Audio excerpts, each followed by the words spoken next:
Voltamos hoje com mais um programa Tem Jeito com o Dr. Mário Viana, presidente do Sindicato dos Médicos, que retornamos porque o assunto é longo e nós precisarmos falar de assuntos, né, que não puderam ser abordados no outro programa, até pelo curto tempo, né, que nós tivemos também aqui o Francisco do ICEA.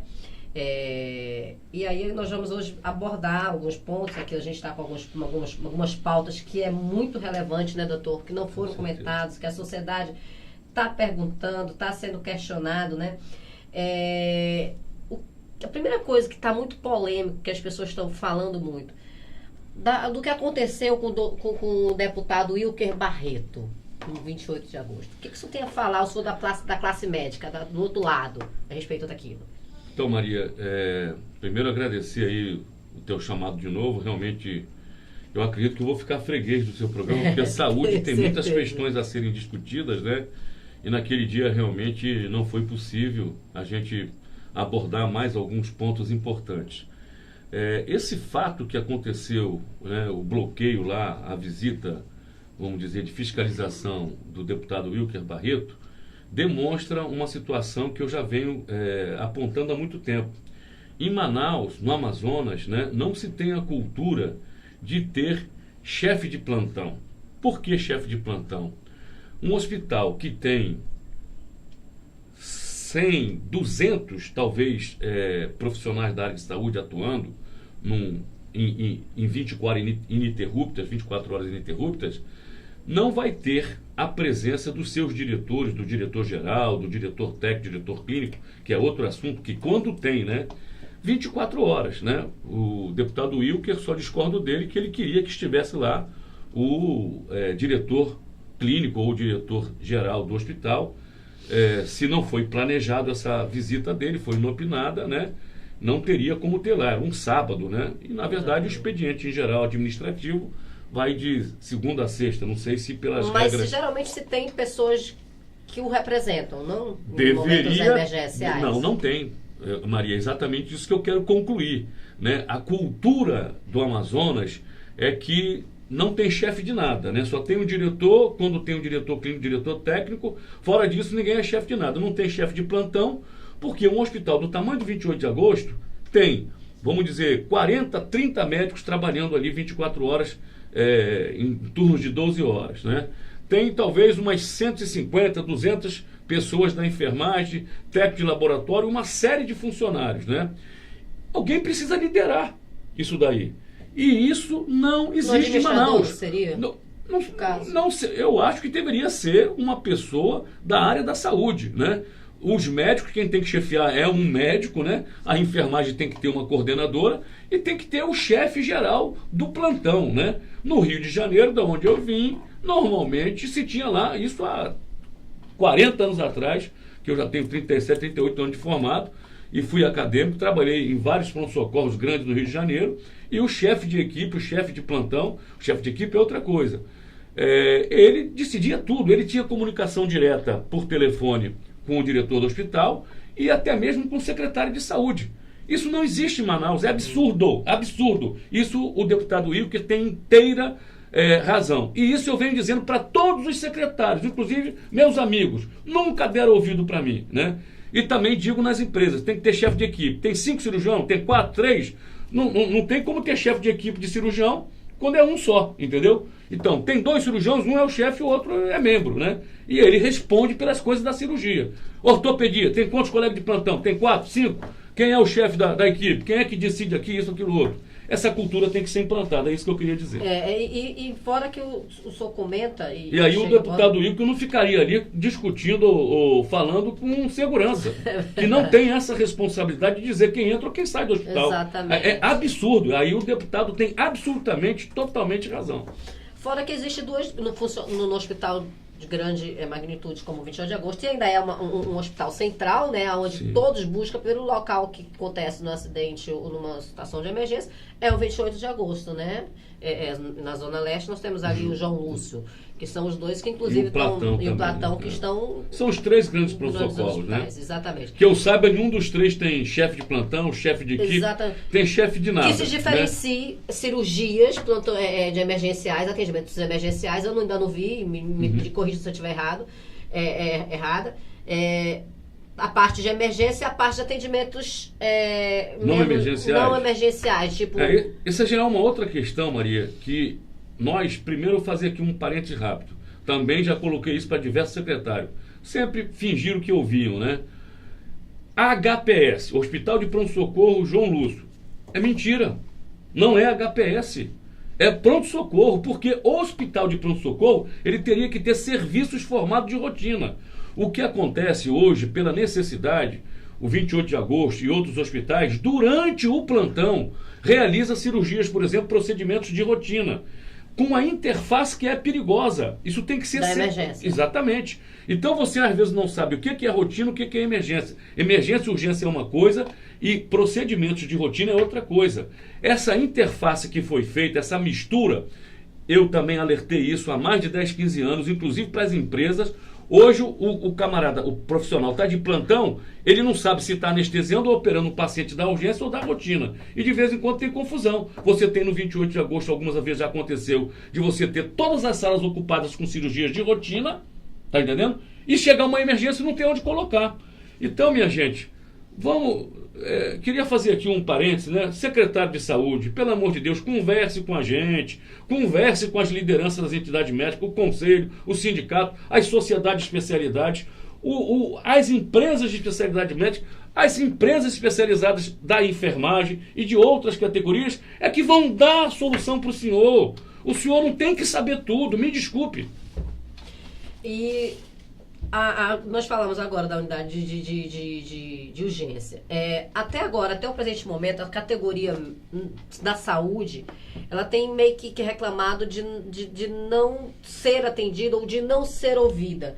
Foi tentado esse contato com o governador Wilson Lima? Bom, eu pessoalmente, enquanto representante dos médicos, através do Sindicato dos Médicos, né, que é o órgão que representa os profissionais de saúde, seja em que relação de trabalho for, com os empregadores, né, seja terceirizado, seja estatutário, já faço esse contato com o governador ainda no pré-eleitoral, né, e disse que foi o único que me perguntou o que poderia ser feito para melhorar a saúde. E eu dei para ele a informação de que ele fizesse uma gestão na área de saúde com a participação dos profissionais. Não é só dos médicos não, de todos os profissionais de saúde. Eles é que talvez possam dar algumas soluções. Talvez algumas sejam impraticáveis, por questões até financeiras e tudo mais, estruturais, mas, na verdade, quem conhece profundamente os problemas que a gente enfrenta no dia a dia da saúde pública no estado do Amazonas são as pessoas que estão fazendo a execução, né? A gestão também tem seu papel, evidentemente,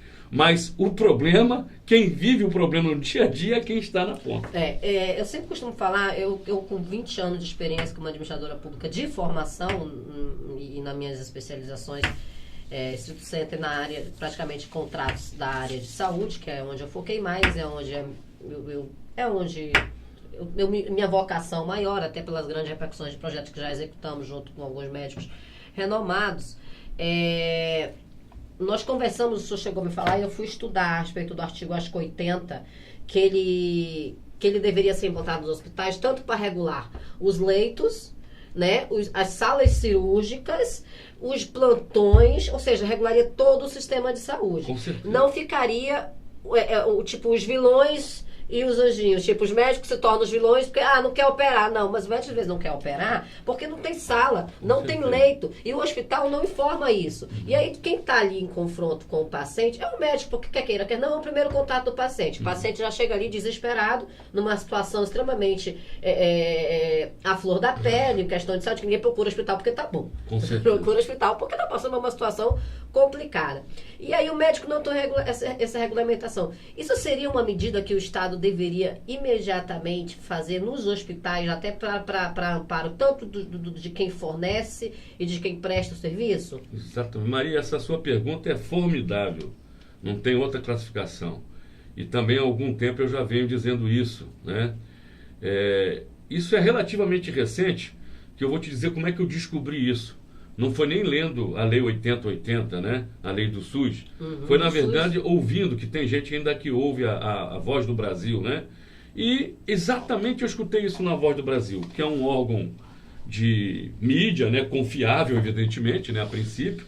E ela dizia o seguinte, que a Lei do SUS prevê que as unidades de saúde têm que fornecer em momento real, né, de forma constante, né, a situação daquela unidade.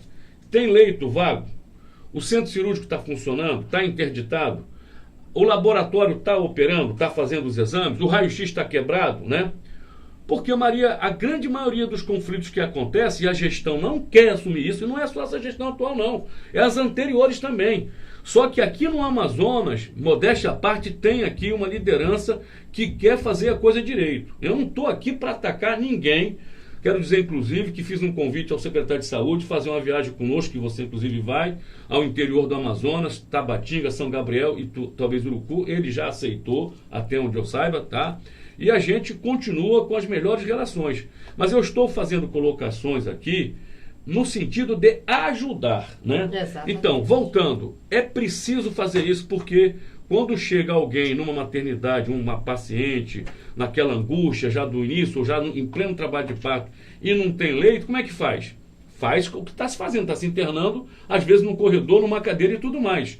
Mas se não tem nem a sala de cirurgia, que naquele caso fatídico do sábado, né, ou as informações que eu tenho, cada hora uma matéria sai diferente com outras informações. A informação que eu tenho é que o centro cirúrgico da Balbina Mestrinho, naquele dia, e naquele dia eu não estava lá, mas outros dias eu presenciei pessoalmente várias vezes o centro cirúrgico está bloqueado porque nascem crianças prematuras com problema, não tem vaga na UTI neonatal, o pessoal da neonatologia tem que ser visto com mais carinho, os médicos, o pessoal da enfermagem, fazem um trabalho maravilhoso no Amazonas, tirando criança prematura de 600 gramas, coisa que poucos estados conseguem, e trabalham em péssimas condições, porque a gestão não dá vazão de tanto problema de parto prematuro, gravidez na adolescência. É um mundo de problemas que nós temos que discutir. Particularmente aqui no norte então, é mais agravante, né? Muito é uma questão cultural, né? Exatamente. É a região que tem maior índice de gestação na adolescência, que já por si só é uma gestação de alto risco, né? Então, se lá no painel informasse lá a equipe médica, equipe de enfermagem, e também informasse o que realmente está acontecendo naquela unidade, melhoraria muitas coisas e a população também poderia cobrar. Não ficaria só nas costas dos colegas médicos. Né? Uma outra situação também que eu vejo muito. E está na lei, né? Então, está na lei, exatamente. Então, eu estudei ela. A secretaria tem que operacionalizar isso. E no projeto faz um sistema de regulação forçado. Que né? nós vamos não apresentar. Tem vaga na Balbina, mas tem vaga na Ana Braga. Então, vai ter que deslocar a pessoa para lá. Olha, e eu quero deixar bem claro assim, eu conversei com a assessoria do governador, e que me garantiu que até amanhã me atenderia, junto com Acho que está precisando. A respeito de um projeto que não vamos ser arrogantes, que faz solução do problema. Mas garantimos que pelo menos melhorar ou minimizar nesses 10 meses, que é o que a gente pressupõe que levaria para a normalização emergencial, não só aqui como nos interiores, com o apoio das Forças Armadas, que é o que a gente pretende, porque não está se comentando muito, mas as calhas do Rio, os municípios estão em situação, eu não tenho nem palavras para dizer, porque nós catalogamos os pacientes lá e eles estão, é triste. A última vez que teve os mutirões de cirurgias lá foi em 2010 conosco, tá? Que foi quando desobstruiu, e até lá não teve. Teve outras pessoas que tentaram. Nós deixamos bem claro aqui, não é que a equipe é melhor. Quando nós fizemos a ação, e foi uma coisa que eu deixei bem clara, foi que deveria ter os melhores médicos. Para saber lidar com as piores situações. Mas mesmo com os melhores médicos, se não tiver uma organização, não dá certo. Planejamento e organização. Ele é planejado desde o cronograma de desembolso, ao médico se vai, se não vai. Se ele não presta serviço, ele é punido, ele é automaticamente retirado do projeto. Então, todas essas cobranças é aquele negócio. Não adianta você ter bons músicos se não tem o dono da orquestra. Maestro para poder conduzir as coisas. Não adianta jogar lá e achar que vai se resolver, que não vai, né? E o projeto é muito... Inclusive, se você for contabilizar o tanto de cirurgia com o gasto que teria com o projeto, ainda sairia com um valor menor do que o SUS gastaria numa tabela defasada. Com certeza. Ou seja, é uma questão de organização. Eu tenho certeza que ao projeto ser apresentado ao governador, ele vai ser bem aceito, e nós temos fé que dessa vez não vai se utilizar o projeto para para coisas escusas, ao invés de atender a população, é o que nós esperamos. E aí nós vamos falando aqui, a saúde do interior e as fronteiras, e a carreira médica do Estado do Amazonas. Vamos falar da carreira médica dos médicos. Antes de fazer um breve comentário, Maria, sobre o seu projeto, né, e que a gente está conhecendo agora e se enganjando também, de que o teu projeto é muito bom, realmente precisa de se fazer alguma coisa em caráter emergencial, né, e a carreira aí já está numa sequência, né, de Estado para a saúde do interior, é a solução a médio e longo prazo, né, emergencialmente o teu projeto, né, que vai ainda durar e poder talvez até durante um tempo fazer uma coisa até, vamos dizer, permanente, periódica, enfim, né? Mas o que eu vejo é o que você disse. Se na nossa capital, com 2 milhões, na outra entrevista eu falei 3, né? Aumentei, mas foi um equívoco. 2 milhões e poucos de habitantes, nós temos toda essa problemática, né? São quase mais 2 milhões, né? Não chega a 2, mas quase 2 milhões também no interior. E uma desassistência total realmente da saúde no interior, se nós entendermos que quase todos os recursos de saúde do Amazonas estão realmente na capital. UTI, né, cirurgias mais de alta complexidade, né? E também não teria como ter realmente tudo isso em cada município do interior. Mas existe um planejamento que há mais de 30 anos que eu conheço, que é a história dos municípios polo, que é tudo no papel. Nada funciona, né? É tudo de brincadeira há anos e anos e anos. Me desculpem os secretários anteriores, com o maior respeito e tal, mas a coisa nunca funcionou. Por quê? Porque não é focado no recurso humano. Tem que ter uma carreira de Estado nos moldes do que é o judiciário, os militares, né, que vão para o interior prestar o seu serviço por um período, né, e depois o camarada tem direito de voltar, né? Porque o médico é um profissional que está em constante, e outros profissionais também, como o pessoal do judiciário, em constante evolução, não só técnica, mas também na carreira. Então, a nossa carreira de Estado do Amazonas, ela já está aprovada, que foi uma PEC do nosso deputado Luiz Castro, né, que virou uma EC desde 2013 e que o sindicato vem trabalhando há mais de 10 anos, e desde 2013 para cá, que são 5 anos, né, há 10 anos a gente trabalhou para chegar à aprovação de uma emenda constitucional. Já está na nossa Constituição Estadual a previsão de ter uma carreira de Estado para suprir as necessidades do interior. E agora precisa regulamentar. Eu falei outro dia que eu digo 1 ano, 2 anos atrás, com o deputado Belarmino, e ele falou: rapaz, nosso país é uma coisa engraçada. Tem uma coisa que já está na Constituição e ainda precisa de regulamentar, né? Não deveria ser assim, porque saúde é uma coisa essencial. Então, essa carreira está precisando que o governador, o Wilson, se ele quer ajudar, por favor, regulamente a carreira, porque o sindicato já entrou com mandato de injunção pedindo a regulamentação da carreira. Eu estou marcando uma audiência com o presidente do TJA, do Tribunal de Justiça do Amazonas, para mostrar a ele a necessidade de dar celeridade a esse mandato de injunção, que pede a regulamentação da carreira, já que por 36 meses, já tem mais de 36 meses, e na nossa Constituição prevê que alguma emenda constitucional, que o Poder Executivo, né, ou mesmo Legislativo, não faça a regulamentação, o remédio jurídico é o mandato de injunção. E isso nós já fizemos, né? Paguei um dinheiro, tem que pagar um advogado de Brasília, um escritório especializado para fazer isso, né? Então, eu penso que, inclusive, essa viagem é para mostrar a necessidade da carreira. Nós temos que ter em alguns municípios, pelo menos, um clínico, um pediatra, um cirurgião, um anestesista e um ginecologista. As áreas básicas, né? Eu não digo em todos, porque tem alguns municípios que não têm infraestrutura mas você vai nem para ter um médico. Que você coloca que os outros tenham acesso, né? Eles são distritais, né? No que a gente fala que é os distritais. Que é uma questão de planejamento, e inclusive eu já tinha feito, quando eu falo Forças Armadas, de atender em forma aérea em alguns municípios, que é o acesso, enfim, questões de logística, que a nossa logística também, venhamos e convenhamos, no Amazonas é muito complexa. Tem município que você demora 4 horas para chegar. Sem apoio aéreo, esquece, né? Exatamente. E é assim que funciona a base de Urucu, no meio da selva, no município de Coari, né? Com um serviço de médico de alto nível, né? Mas eles têm todo dia nós, para atender alguns municípios em 2010, nós tínhamos que pousar no aeroavião no meio do rio e sair remando até um barranco, que era um barranco de 2 metros, com um monte de equipamentos para poder atender aquele município que fazia anos que não sabia o que era. Mas é assim mesmo, não sei se você sabe, e isso eu conversei muito com o governador Eduardo Braga na época e depois também com o Omar Aziz, que a aviação no nosso estado, e ambos concordam com isso, precisa ser desenvolvida.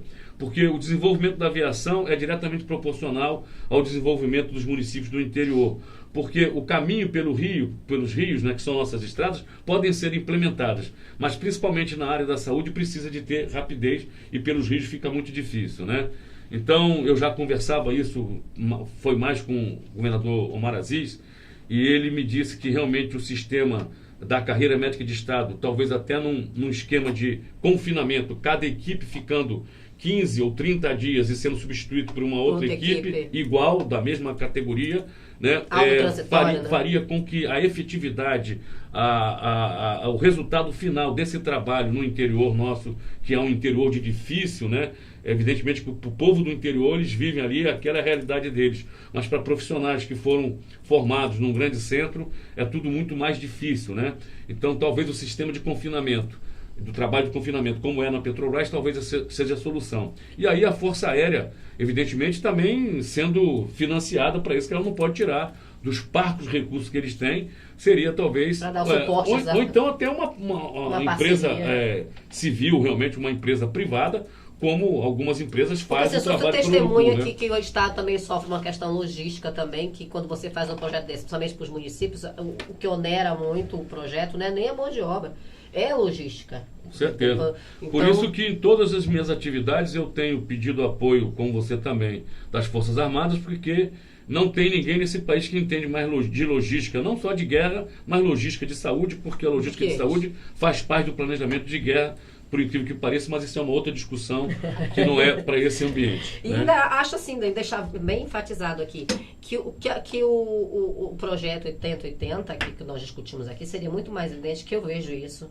nas grandes auditorias que eu faço nos hospitais de forma independente, ouço também de amigos médicos, que há um conflito muitas vezes dentro dos hospitais, entre enfermeiros, médicos, um fala uma coisa, aí dá um conflito que o paciente já se...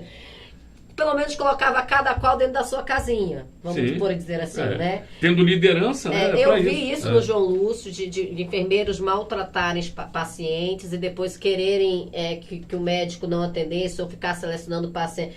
Enfim, tirava a autonomia do médico e colocava o médico em uma situação difícil. Não estou aqui falando que a parte de enfermagem, porque não... Eu sou a favor de todas as classes, médicos, enfermeiros, anestesistas, instrumentadores, todos. Mas eu acho que tem que ter uma organização para que não tenha esse atropelamento e cause o caos, que é o que a gente vê hoje na saúde. Toda a categoria está desassistida, não só a classe médica, a classe de enfermeiros, que teve uma enfermeira que foi esfaqueada, agora assaltada dentro do hospital, não foi isso? Houve esse final de semana.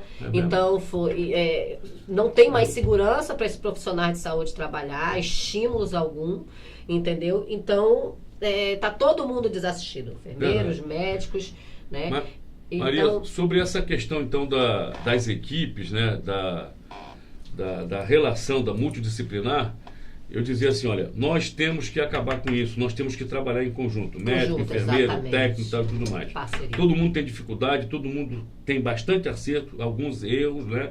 Isso é... questão de ajuste, né? Questão é lógico, né? Então, assim, dizer aqui, olha, eu tenho visto o trabalho do enfermeiro Fragata, né? Que vem tentando fazer essa união, essa aproximação mais efetiva da enfermagem junto com os médicos. Mandar um abraço aqui para o Fragata, né, que tem tentado fazer esse trabalho com muito boa intenção. E é o que a gente quer. Todos os meus eventos eu abro para todo mundo. A frequência da enfermagem é bastante grande, sempre prestigiam esses eventos, principalmente do interior e de fronteiras, e sofrem também juntamente conosco. Então nós temos que nos dar as mãos e caminharmos para frente na busca de solução para os problemas que nossos são graves, falta de acomodação para o cara ter o seu horário de descanso que é previsto, alimentação, enfim, até mesmo a questão da segurança que o sindicato já cansou. Eu já mandei ofício pedindo melhor segurança. Na verdade, para mim, todos os grandes pronto-socorros e as unidades médias deveriam ter polícia militar fazendo o policiamento ostensivo, segurança dos profissionais de saúde nas unidades. Não é mais aceitável o que vem acontecendo. O tempo é muito curto, assim, eu quero agradecer assim, por participar, né? Eu fui convidada, vou me envolver nesse projeto, doutor, de cabeça, muito feliz, né? Que vai ser a visita dos hospitais, né, doutor? De guarnição, né? Em São Gabriel, Tabatinga. Isso. E na volta passando por Urucu para ver um modelo padrão também. Os hospitais de guarnição também são... Vou registrar e vai ser a minha próxima publicação de livro, viu, doutor? Sim, estou aqui me comprometendo. E quem sabe, tenho quase certeza, com muita fé, que o governador Wilson Lima vai aprovar também o projeto e nós vamos evidenciar esse livro, que essa equipe foi capaz de vencer as barreiras do nosso estado. Só queria dar uma última mensagem aqui, porque tem a ver com a questão da nossa viagem, né? Eu recebi agora de manhã um telefonema, e ontem falei com o brigadeiro que iria vai articular, se Deus quiser vai dar certo, a disponibilização da aeronave para a nossa viagem. E hoje de manhã falei com o brigadeiro, ontem com o brigadeiro Sampaio, hoje de manhã com o general Mansur, né? E algumas dificuldades logísticas surgiram, né? Mas eu vou ativar alguns contatos em Brasília para que a gente tenha disponibilizado a aeronave no dia 19, saindo de Brasília, talvez para pegar o pessoal de Brasília, que são cerca de 20 pessoas, entre elas talvez até o ministro e a assessora dele do primeiro escalão, a doutora Maiara, né, que é a secretária de Gestão, Trabalho e Educação na Saúde, que estivemos lá com ela na sexta-feira e ela confirmou a presença. E isso vai ser muito bom, né? E a gente precisa realmente fazer essa segunda visita, dizer que os hospitais de guarnição do Exército são uma ilha de excelência dentro de uma dificuldade tremenda. Se não fosse as Forças Armadas, no apoio aéreo da FAB, no apoio fluvial da Marinha do Brasil e também do Exército via terra, a população do interior estava totalmente... Eu não digo totalmente que a Secretaria faz alguma coisa, mas ela não daria conta exatamente pelo fator logística. A Amazônia é um lugar diferente de tudo que há no planeta e no Brasil. E precisa ter um olhar diferenciado para a saúde do Amazonas. E eu faço um pedido, inclusive, ao nosso ministro Mandetta, que comece a instalação da carreira que nós já temos pronta aqui, pelo estado do Amazonas, que é talvez o que mais necessite dessa implantação da carreira médica de estado em caráter emergencial. Muito obrigado. Obrigado, eu agradeço mais uma vez, doutor Mário Viana, pela sua presença. Vamos conversar e vamos ter muito ainda a debater, se Deus quiser, vamos juntos, unidos. Quero deixar aqui o governador Wilson Lima, eu espero essa semana ainda poder conseguir falar com o senhor, juntamente com a equipe técnica da saúde, para juntos chegarmos a um consenso. Nós não somos oposição, né, doutor? Nós, pelo contrário, nós estamos do seu lado, mas nós estamos aqui para informar a população de como que está o andamento da administração pública. Essa é a nossa finalidade. E colaborar, exatamente, projetos que sejam viáveis para todos. Então a gente aguarda aí, eu espero que na próxima semana a gente venha com maravilhosas notícias. Vamos ver, se Deus quiser. Então a gente fica por aqui, o programa Tem Jeito, basta ter legalidade e compromisso com Maria Lima.